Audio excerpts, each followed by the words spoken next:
It's good to be back in the house of the Lord this morning, and we have to start a new chapter in our lives this morning. And since it's the Heart's Desire Sunday, I we're going to do two things, of course. First Sunday, the Lord's table, and then yung Heart's Desire natin 2026, nasa 25, nasa, andito pa rin sa loob. Tinanggal na, nasa, andyan, andyan. Yan, medyo, asa na yan. Lagay mo muna rito sa, para masunod mo yan rito. Asa na ako tayo. Yan, babalik na lang natin sa Panginoon natin. Yan, dito, lagay mo muna. Dami pala. Dito, talaga. Itinagon, parang wala nang gusto gumapon eh. Ayan, di ba maraming nasagot na dyan, maraming pa rin hindi. So, this morning we're going to do that. And then, of course, yung mga forms andyan sa likod, mamaya ipapadistribute natin. But we're going to talk about Heart's Desire this morning. So, manalangin po muna tayo sa Panginoon, samahan po kami sa mga ito as we come before you and worship in spirit and truth, speak to our hearts. Salamat Panginoon sa 2025 na nabigay mo sa amin lahat ang mga dalangin. Marami sa amin din pa rin natutugon. Thank you Lord sapagkat hindi ka napapagod sa pagbibigay at pagtugon sa mga dalangin ng iyong mga. As much more Lord, we continue to ask and pray. And maraming desire yung mga anak. So I pray na tugunin mo po ito. Sa araw na ito, as we start a new year, Lord, speak to our hearts at ipakita mo sa amin, Panginoon, dapat namin gawin ito po. Aming lahat ng our desire, tugunin mo matibig. Samahan po kami sa umahin ito sa pangalan ni Jesus. Amen. Our desire 2026. Why do you think our prayers are not answered? What do you think? Marami kayong sinulat dito 2025. Marami tinagot, pero marami din ang hindi. So,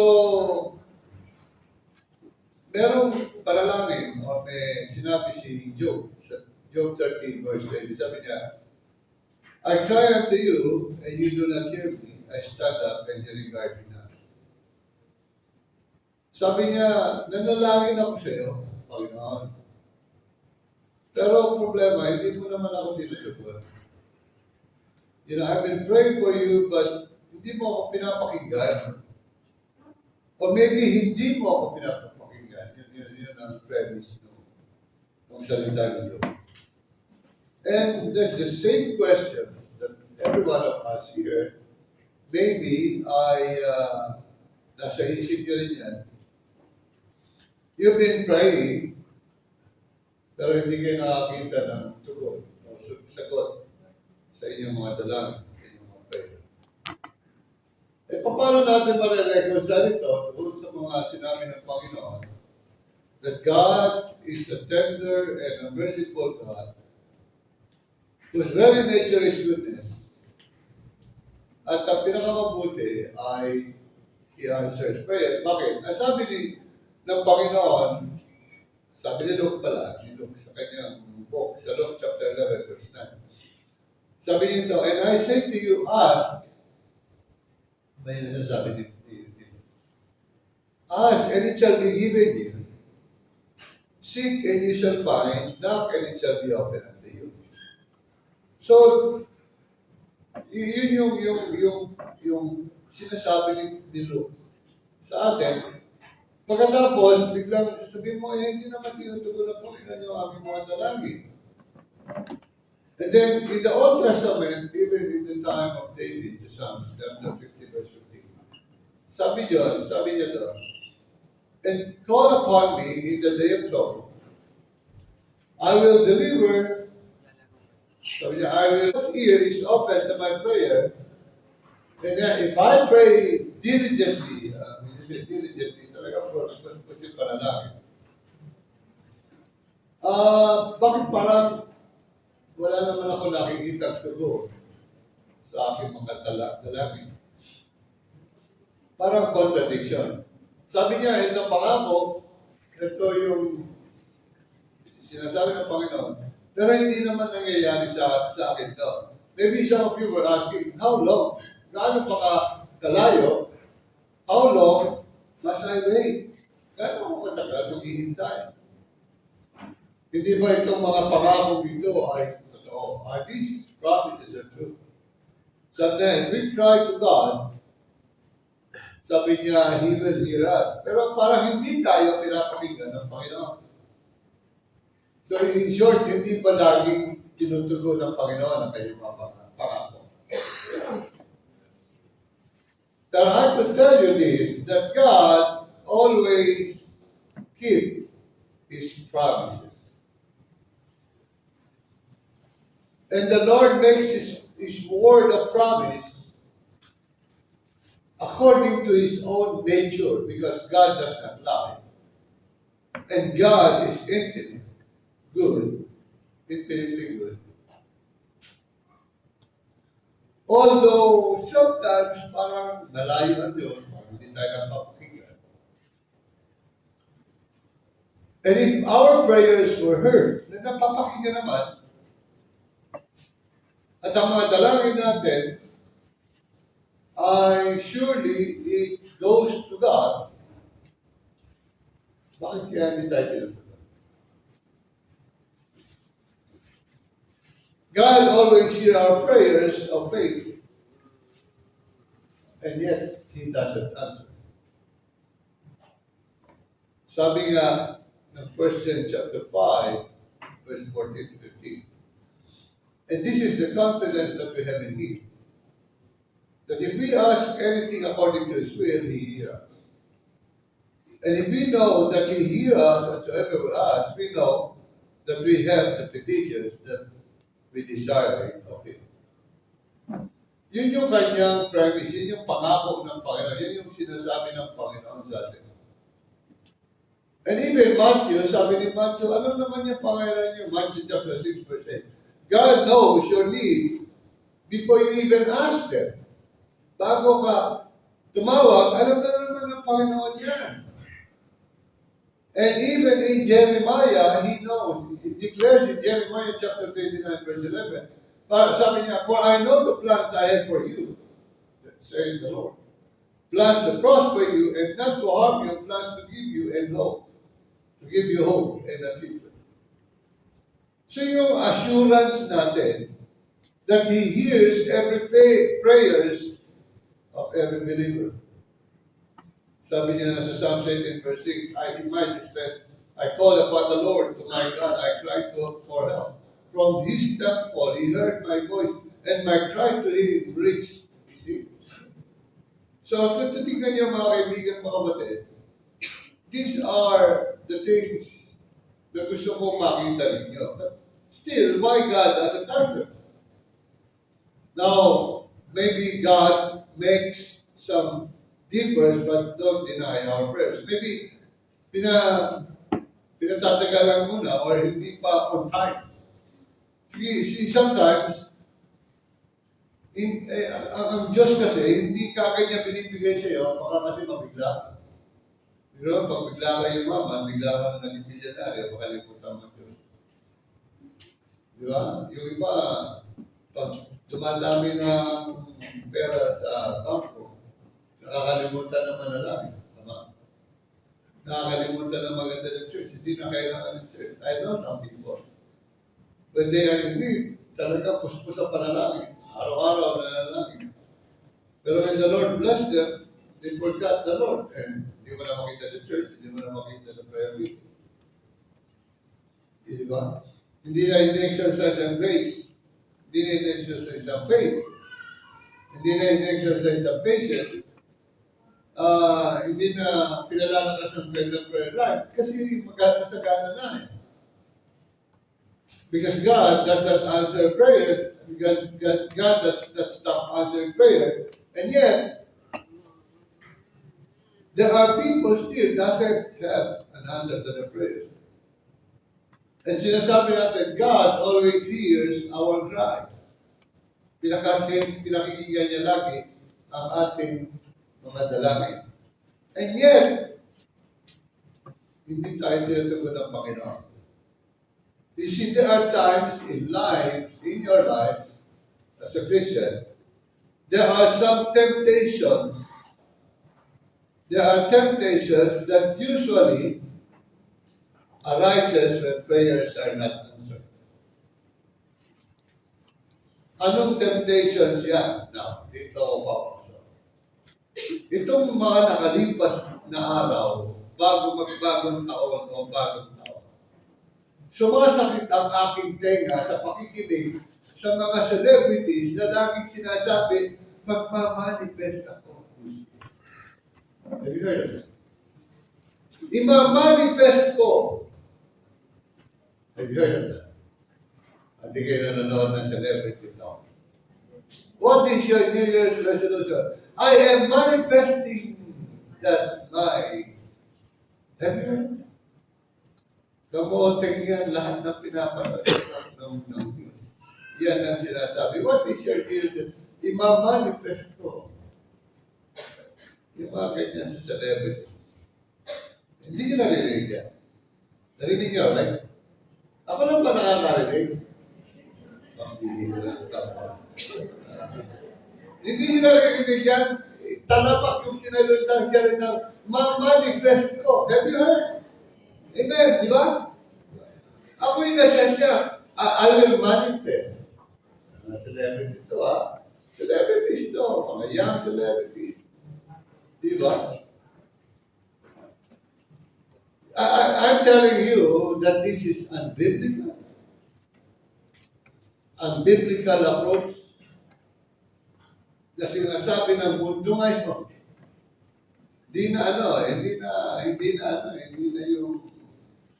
yung my New Year's resolution is I will change. Hindi na yan. Ang salita lagi, ano i-manifest mo this year? Ano mga tanong ba yan? Ng mga nasa celebrity, anong sabi ng Isaiah 45 verse 19? We shall not seek Him in vain. Isaiah 45 verse 9. In this distressful nature, ngayong panahon ito,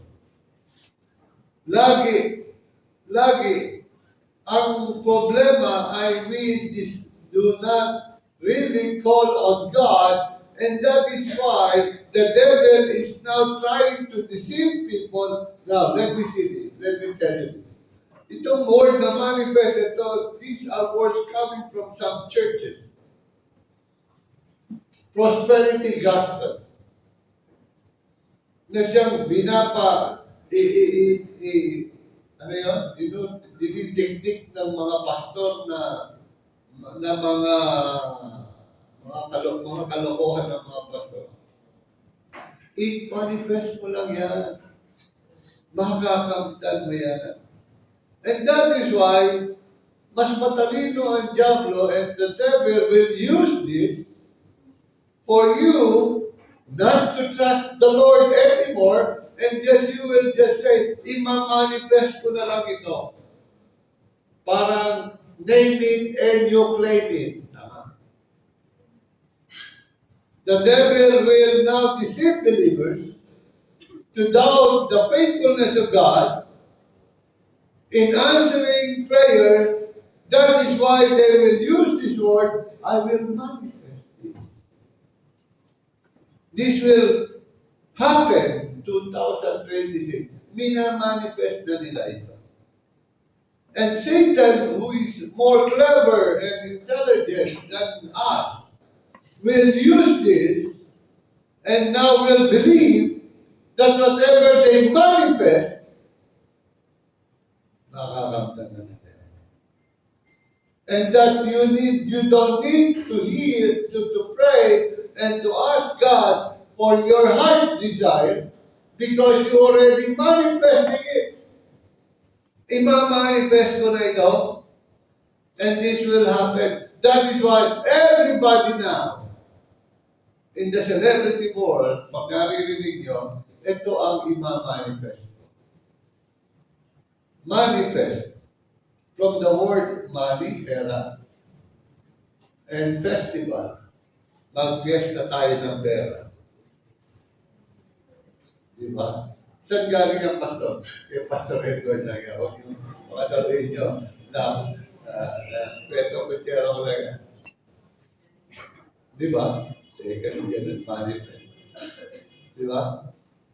Kaya nga, meron ding dalangin si Job eh. Sabi niya, I cry out to you, but you do not answer me. I stand up and you do not regard me. Sabi ni Job. Now, yung faithfulness sa Diyos ay nagdidilim or nagiging cloudy because of the difficulties of life.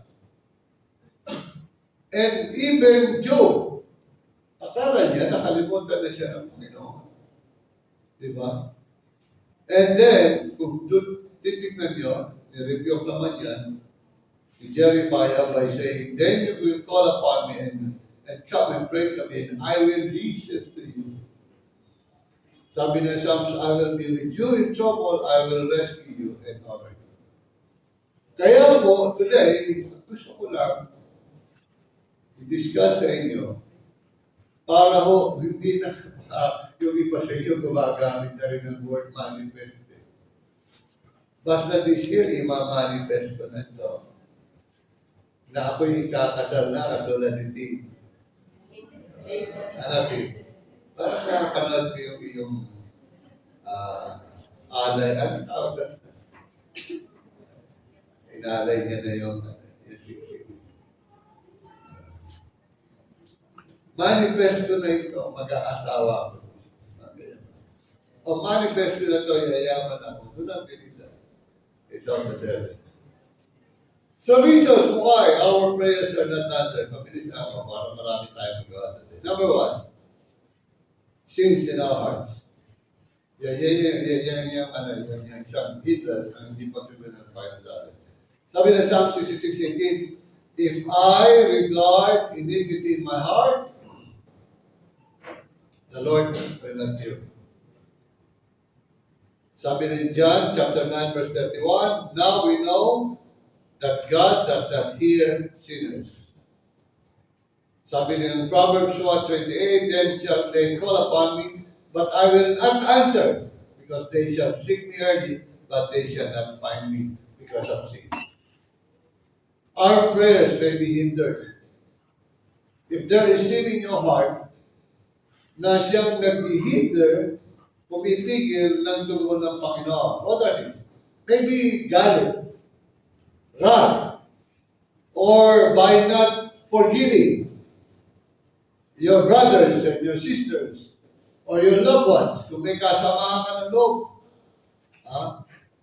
Yung puso mo ay napupulo ng yung mutok, o galit, o inggit, or sakit, or sama ng loob, to somebody else, or you have grievances, ayaw mong isuko sa Panginoon. You cannot come to God and approach Him and say, Lord, give me this, give me this. Oh, Lord, I want this, I want this. But you yourself have sins in your heart. How can you forgive? Sabi nga ni Jesus, kung ikaw ay pinatawad ng Diyos Ama, dapat lang patawarin mo yung Ama. Because kung hindi ka marunong magpatawad, hindi ka karapat dapat patawarin ng Diyos Ama. Amen? Kaya po, Christ will not deal with anyone with a wrathful and unforgiving spirit. Sabi ng 1 Peter 2, lay aside all malice, envy, and evil speaking, and as a newborn babe, desire the discernment of the whole. 1 Peter 2:1. always confess your sin before you pray to Almighty God. Because He doesn't like sin. Sabi nga ni Mark, when you stand praying, if you hold anything against anyone, forgive them first. Release your heart to that what you call bitterness, anger, or anything in your heart. Sa mag-asawa, sa magkapamilya, magkapatid, magkaibigan, magka-church, or whatever, yung puso must be free of all sins that will hinder your prayer. Because as the Father forgives you, you have to forgive others also. So yun muna, search your heart. Di ba, pagka naglo-Lord's table sa natin, di ba sinasabi niya lagi, kailangan release your heart, release everything. Yung galit, sama ng loob, yung iniisip mo, mga matagal na. Yung iba sa inyo, matagal na may kaaway, matagal na kayo masama ng loob, years. Pag pinabayaan niya, parang ugat yan, tutubo yan. At pagkakatubo yan, magkakaugat yan. Magkakapuno yan, at pagkakapuno yan, magkakasakay, at pagkakasakay yan, magbubunga yan. At ang bunga niyan ay, kung ano ang puno, siya ang, kung ang puno ay sama ng loob, anong bunga? Sama ng loob. Kaya, kung kayo mabuntis, paglilihan niyo ang anak niyo na sama ng loob. Parang layo. Segue, layo. Saka pinagpili, sama ng loob. Ano yung tsura, no? Alam na this. Number 2, praying according to our own will. When you say own will, yung gusto mo, yun lang hinihingi mo. Ang tawag dyan ay merong pagiging selfish. Yung selfish lang, yung pang sarili mo. Sabi ng 1 John 5:14, if we ask anything according to His will, not your own will. Sabi doon, He hear us. 1 John 5:14. Diba? Kaya yung selfish prayer ay hindi ho yan natutugon ng Panginoon.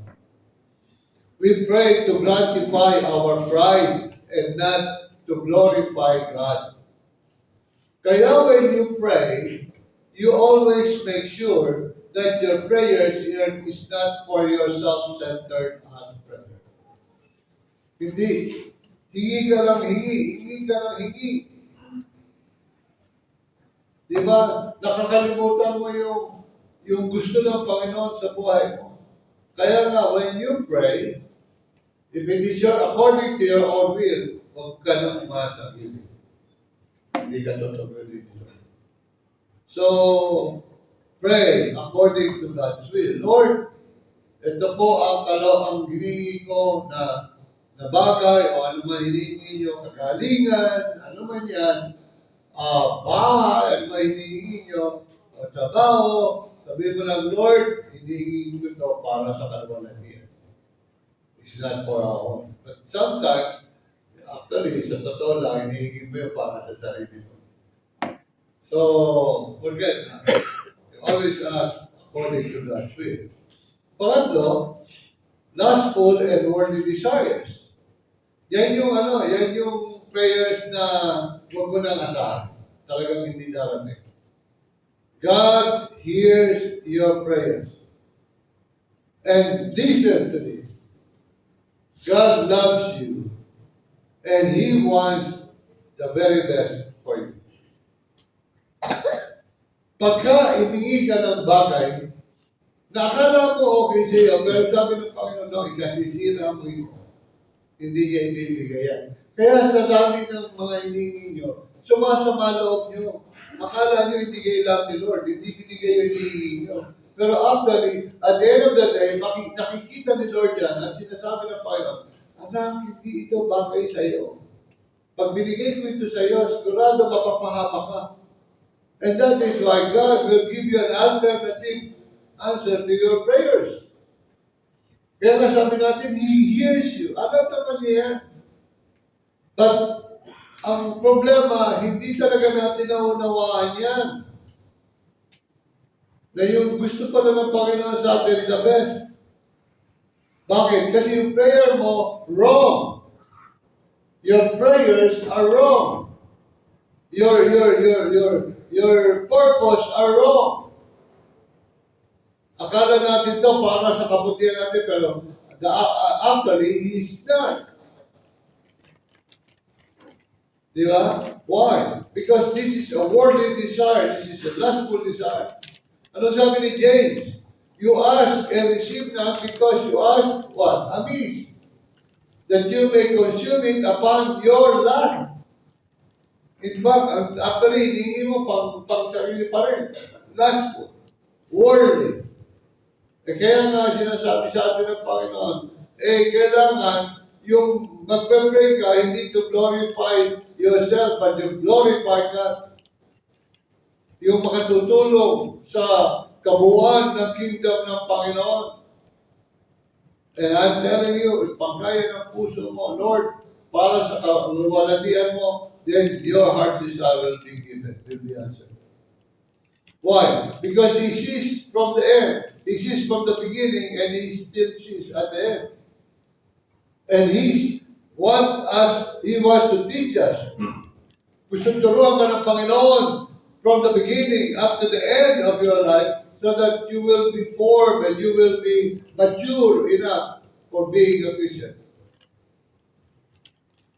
Remember that if God does not answer your prayers, He was teaching us to know that all things always depends doon sa kalooban ng Panginoon na siya magpapabuti sa atin, and that you will always remember that has a better plan in your life and has a better purpose for everything in our lives. At lagi niyong isipin, He only wants the very best for all of us.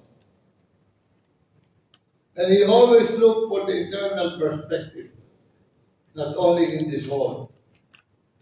Why? Because our time in this earth are just to prepare us for eternity. Kaya inahanda tayo ng Diyos sa puso natin. Of course, God cares about your physical needs. But definitely, ang gusto niya, you must be concerned about your spiritual needs and your growth and your maturity. Our purpose must be right during our prayers. Kaya tingnan nyo, kung aking mga iniingi ay lustful or worldly. Number 4. Ano na yan? Tandaan nyo 1, sins in our hearts. Number 2, praying according to your own will. Number 3, lustful and worldly desires. And number 4, the reason why it doesn't answer our prayers is because of doubtful and lack of faith. Hindi ko naman sinasabing wala kayong faith. Ang sabi dyan, wala. Di ba? Sabi ni James, or James 1:6, you pray in faith, not in doubt. Ibig sabihin, mga kaibigan, mga kapatid, yung pong buhay niyo, if you give it to the Lord, trust Him 100%. Kung binigay mo na ang buhay mo sa Panginoon, at sabi mo, Lord, you will be my God, you will be my Savior, you will be my leader, my God, then ibigay mo na lahat. Your ambitions, your desires, yung gusto mo ma-accomplish, yung pangarap, lahat-lahat. Ibigay mo na sa Panginoon because Sabi mo, Lord, you will be my God. You will be my Lord. So, ang ibig sabihin is when you ask, you don't doubt. Because some of us, really, totoo. Pag nanalangin kayo, at the back of your mind, you are doubting, ibibigay kaya ito ng Panginoon. Kasi sinabi mo pang Diyos ay makapangyarihan, at Diyos ay sovereign God. Eh pagkatapos, hindi ka rin naniniwala na ibibigay siya ng Panginoon na hinihingi mo. O yung heart's desire mo, hindi bibigay. Yun lang, pagka may pagkakasapal sa sarili, or merong paggamit sa lustful or worldly desire, or if there's sins, hindi talaga ibibigay ito. But if you trust the Lord 100% in your life, whatever you ask in His name, God will give it to you. God hears you. Di ba? When you become a Christian, this is the proof. Since you become a Christian, how many times God answers your prayers? Yes, hindi nga lang 100% pa. Pero makikita mo how He answer your prayers. Hindi ka karapat dapat sa tugon ng panalangin sa iyo. Hindi ka karapat dapat sa tugon ng Panginoon sa iyo. And yet, you still doubting God, kaya ibibigay niya ito sa iyo. Namatay nga siya sa iyo sa puso ng Kalbaryo. Ibinigay niya nga ang buhay niya sa iyo, tapos pagdududama pa siya na kaya ibigay ito sa iyo. Di ba? How many of you here, when you become a Christian, until today, hindi pa kayo nakakatugon ng tugon sa iyong mga panalangin? Meron ba? Meron ba? O pagka meron pang ganyan, magduda na kayo, baka hindi pa ka talaga kayo anak ng Diyos. That you still not a child of God yet. Because I believe in my heart, when you give your life to the Lord, God will start answering His prayers for you. Answering your prayers. Yung inyong mga talangin, I doubt pag hindi binigay ng Panginoon. Unless, from the very start, hindi ka ligtas, or from the very start, you have a doubt that you are a child of God. So settle that. Make sure that when you stand up today, and if God will kill us, and God will call us home, pag namatay ka ngayon, make sure you're going to heaven. But if not, then, hindi ka talaga tutugunin ng Panginoon. Eh, Pastor, meron naman eh. Baka by chance lang yan, tinutugon. Sabi naman ng Panginoon kasi, dahil gumawa ka na mabuti rin ibabalik sa iyo. Pero hindi dahil na ikaw ay anak ng Diyos, kaya ka tinugon sa panalangin mo. Pero kung ikaw ay tunay na anak ng Diyos, your prayers will be answered. Di ba yung mga anak natin, biological children natin, kahit ano sama sa atin, pag lumapit sa atin, hinihingi sa atin ng kahit ano, binibigay mo, pagkaya mo. Eh, much more God. Kaya lang, ang problema is because maybe you are doubtful. So if you're still doubtful, and you still have lack of faith, then maybe you have to settle this. Your relationship with the Lord. Pangalawa, make sure that God is really your God and the Savior of your life at siya nasa buhay. So that is what we call the assurance that we are a child of God. Kaya po, ang sabi natin, He hears the believing prayers of His children. Yung ginagamit natin, sabi doon, He has great confidence na ang Diyos ang tumutugon sa ating mga panalangin. Huwag kayo maniwala kay Satan na magmamanifest ito sa inyo. Pag bumabalik ako doon sa word na manifest, natatawa ako sa mga tao. Alam mo, ignorante. Ignorante of the word of God. Ma-manifest ko. Pero ikaw na bahala sa buhay mo. Ma-manifest ko to. Pero ngayon, claim it and you can have it. Yan ang doktrinang yan. I'm manifesting it today. that this will happen to my life. Yung may conviction ng sarili mo. So in a world of doubt and confusion, just trust the Lord with all your heart, with all your soul, with all your mind. That everything depends on God. Hinihingi mo yan. Diyos ang bahala niya. Pag hindi binigay ng Panginoon, hindi the best para sa iyo. Meron pang the best para sa iyo. So have faith in God at all times. And number 5 and last, when we stop praying. Meron si Jorito na overlooked na eh. Ayaw naman nalangin. Hindi naman ako tinutugon ni Lord. See, one reason we feel our prayers are not being answered is because tigil ka na kasi. Di ba? Ano sabi ng 1 Thessalonians 5:17?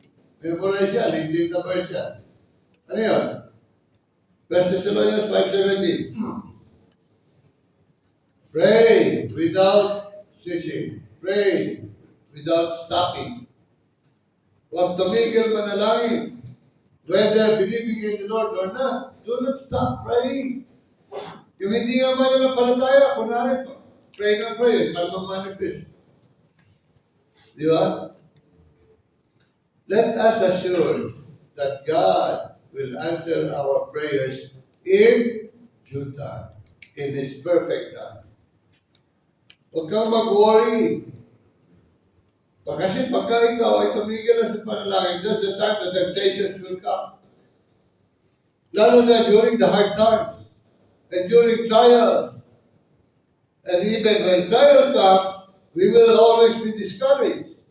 And when we discourage, then we will give up praying. Ayaw na natin. Sabi ni Luke, nagsabi niya he spoke a parable to them, that men always ought to pray and not lose heart. Sabi ni Luke. Ang Diyos po ay naghahanda ng bawat panahon sa bawat mananampalataya na siya magtitiwala sa Kanya na lubos ang para ipagkaloob ang kanyang dalangin, ang kanyang desire sa pagdating ng tamang panahon. Para si Kuya, ang dating ng tamang panahon. Diba? Sometimes, God's timing does not always align in our own timing. Yung iba nagmamadala, yung iba nahihingi. Sabi ni Philippians, in everything, by prayer and supplication with thanksgiving, let your request be known unto God. Do not stop praying. Yan ang pangalaga. Prayer time, prayer meeting. Keep praying. Don't stop praying. Kahit saan, anong ginagawa niya? Talk to the Lord. Speak to the Lord. Di ba? When you see somebody that parang nakipag-usap sa sarili niya, that person is praying. Because that's what we need today. Keep praying. So these are, lima lang to, marami. These are the 5 normal reasons, or the common reasons, why our prayers are not answered. Kaya po, every year na lang, may heart desire. Every year, may heart desire. Parang hindi ako tinutugon ng Panginoon. Yeah? So, just keep on praying. In closing, tapos ako. When God has answered our prayers naman, ano naman ang gagawin mo? Number 1, thank and praise Him. Pasalamatan mo. Thank and praise Him. Lupos na. Nakita na, napapagod na si Nicole. Sa isa lang, mahina ka lang. Magkakasama talaga sila. Sige, package mo na yan. New Year naman. Parang ikaw, minamanifest mo na rin pag-asawa. Paano ba ito? Sige, ay, habot ang uling tatay. Number one, take and praise Him. Pangalawa, love God more than the gift. Iba kasi, pagka pinagpala kayo, mas namahal yung binigay sa inyo, Lord. Kaya yung pinaparaming pera, mas gusto niyo yung pera na, wala na yung Lord. Wala na si God. Sabi ni Lord, sige, tigil ko na nga pagbigay sa'yo. Total, mas minamahal mo yung regalo ko, ayaw mo na magbigay. Gusto ko ikaw, mas mahal mo ako. Pangatlo, share them by testimony or by sharing them to the blessings to others.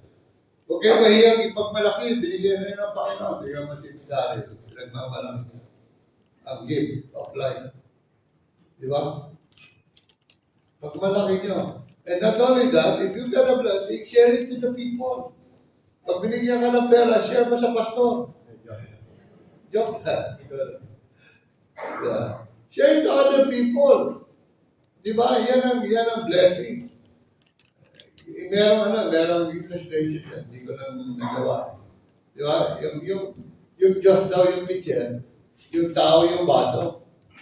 So ang ginagawa ng Panginoon, binubuhos yung blessing ng Panginoon sa baso.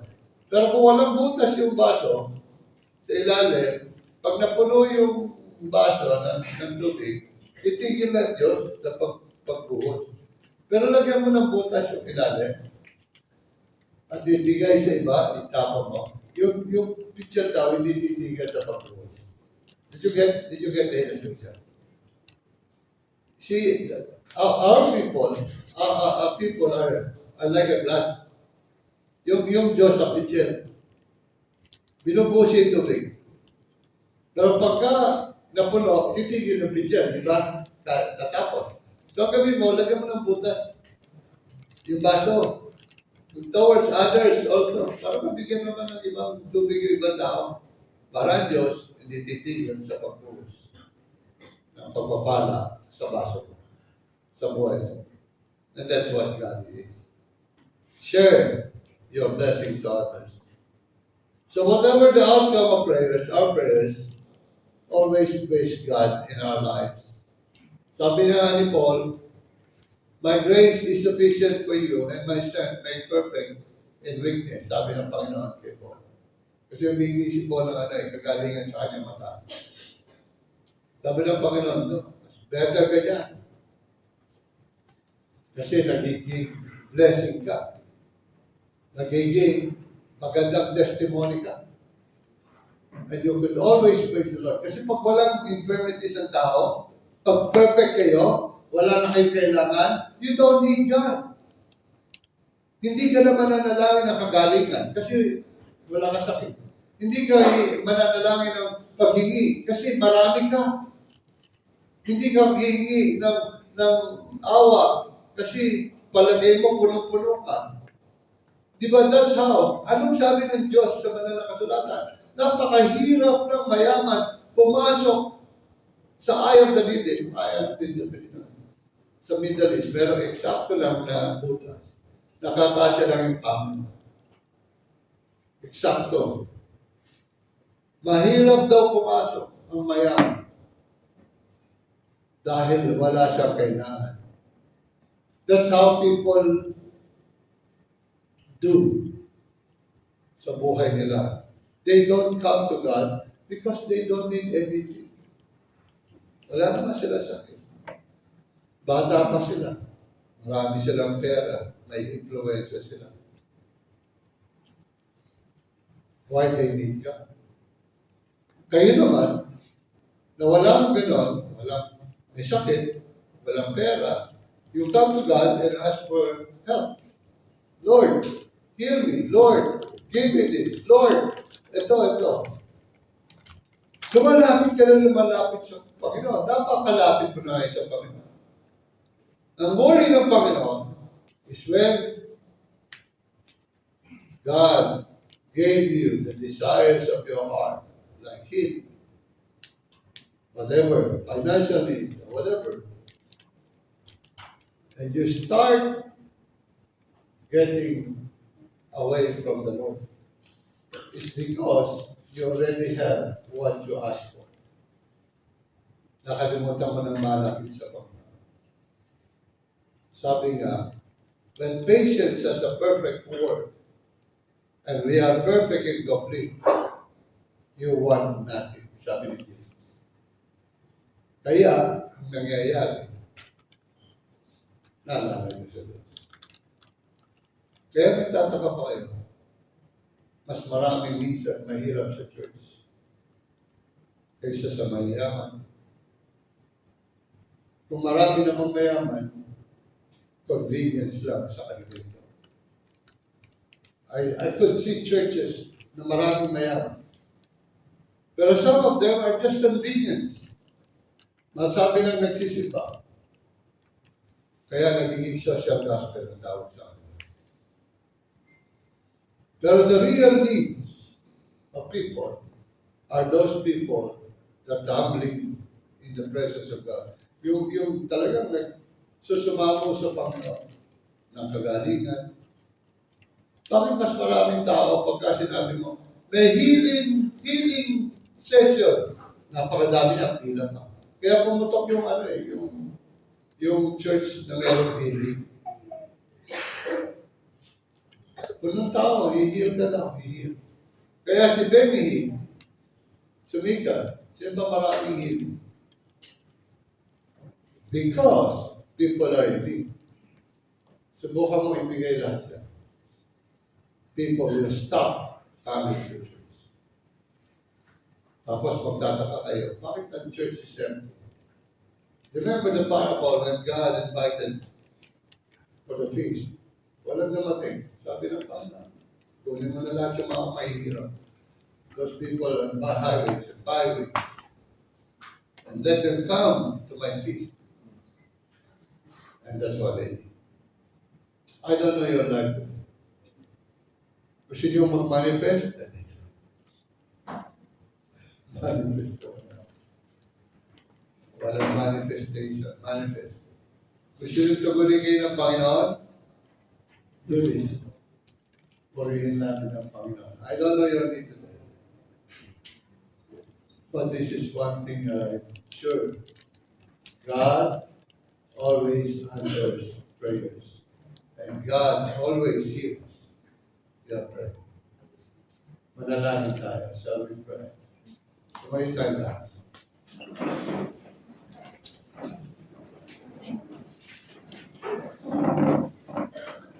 This is one thing that I would like you to praise.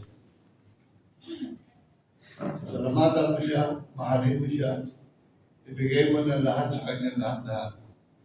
At sabihin mo, Lord, yung binigay mo rito, gagamitin ko. Pero ang pagmamahal ko sa iyo palagi. Ikaw lang, Panginoon. Ang lahat ng binigay mo blessing sa akin, materially, financially, isi-share ko naman sa mga tao. Because that's what you want me to do. And I want you to continue to bless me. And then, after you thank God for that, you have another need in your life. Napangailangan ako rin.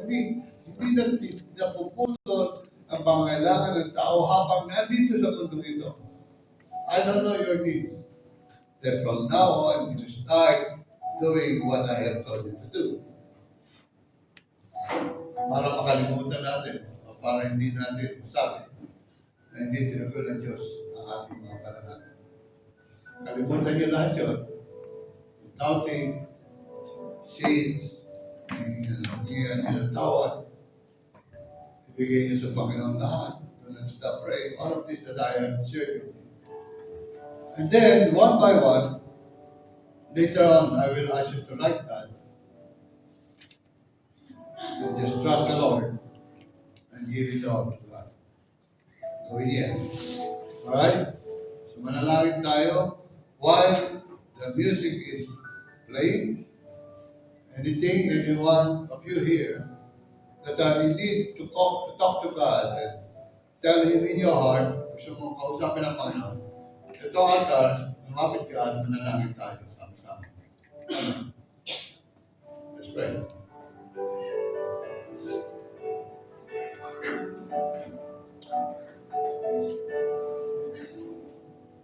Right. Don't stop praying. Makapangyarihan ang Diyos. You have a need, that's for sure. ka titigil sa panalangin. Anything in your heart today, just give it to God.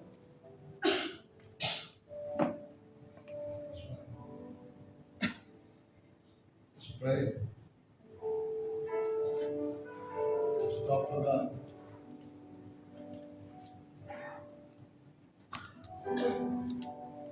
He hears you. He listens.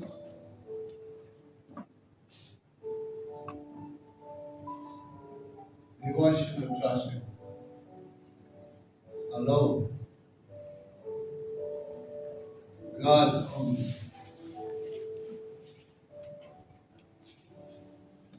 Do not doubt. Do not doubt. One thing pala to remind you. Release everything in your heart. The one that hinders your prayers. Ano to? Grudges. Bitterness. Galit. Sama na daw.